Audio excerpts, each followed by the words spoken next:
In today's session, we're going to answer this question. Two footballers, 120 meters apart, stand facing each other. One of them kicks the ball from the ground such that the ball takes off at that velocity. At 38 degrees to the horizontal, find the speed at which the second footballer must run towards the first footballer in order to tap the ball as it touches the ground. If he starts running the instant the ball is kicked. This is quite a lot of words. Let's summarize them into a diagram. So here we go. Two footballers. I have this footballer right here, and I have another one here.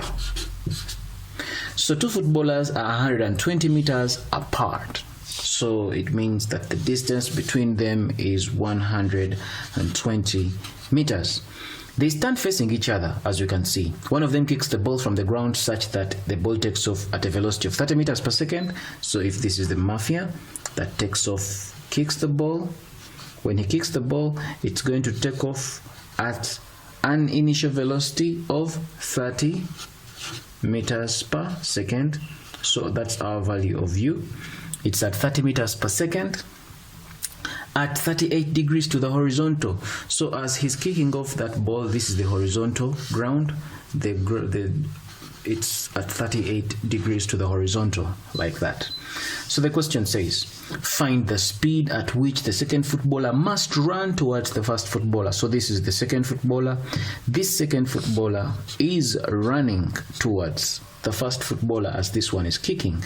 So find the speed at which the second footballer must run towards the first footballer in order to tap the ball as it touches the ground. In other words, as this guy is kicking the ball, as it's tapping the ground, this guy is running to touch that ball as it's tapping the ground.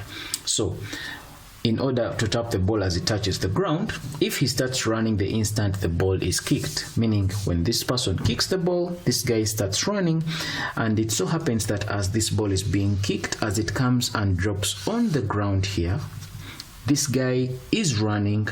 The instant he kicks, this guy starts running. He's supposed to run at a certain speed so that by the time he taps this ball, by the time this ball reaches, the ground, this guy has reached. He's able to tap it. So at what speed is he able to run to get it? So that's what the question wants, the speed. So what formula are we going to use to find the speed of this guy as he's running? Of course, if you look at the formulas we have to use, you concentrate on the question. I think people here straight away might get confused with, this is a projectile motion, what projectile equation am I supposed to use and all these things, but it is the very question that gives us what to do. The question says, find the speed right here. Find the speed at which the second footballer must run. So let's concentrate on this, and that is what is going to give us what to do. So this is the second footballer is running at. What speed is he going to run at? So we know that, distance is given by speed times time. This is for objects that are running in a straight line, like this guy. If he's running, distance is speed times time, so we want the speed at which he's going to run.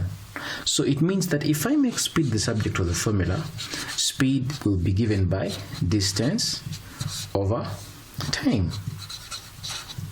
So if I'm to find the speed with which this guy is running, I need to find the distance he's going to cover.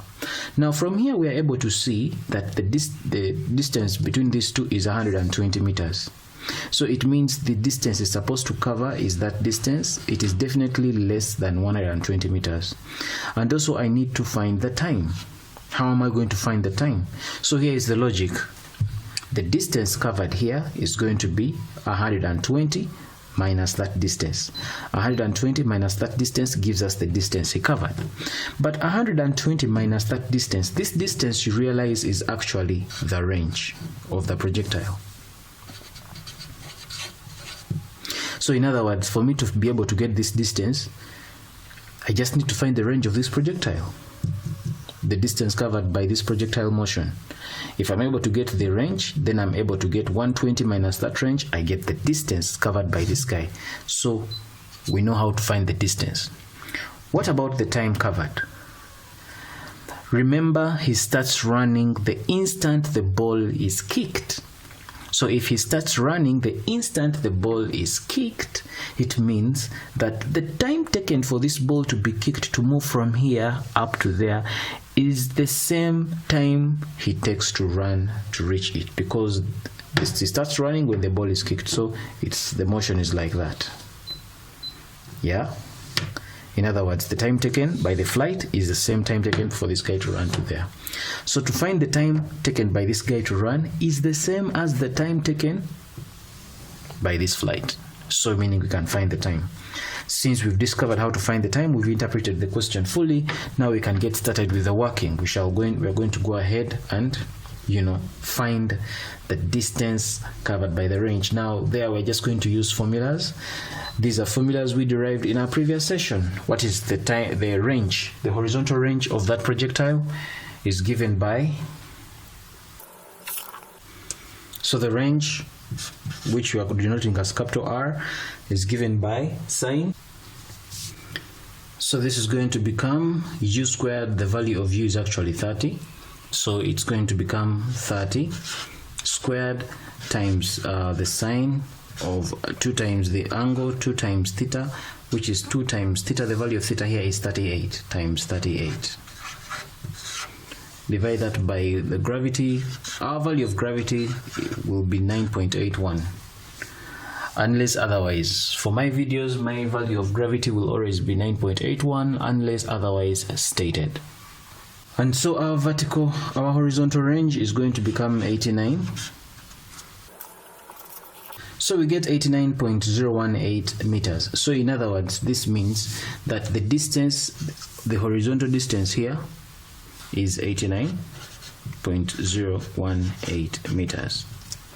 So now that we know the distance of this that was traveled by the ball, so we are able to get the distance that this guy covered here. So it's going to be 120 minus that to get this remaining distance this man ran. So meaning that the distance in this case come 120 meters minus 89.018 meters, and this is definitely going to give us 13.98 meters. Now we've found the distance that this man has been covered here, so it is 30.98 meters right there.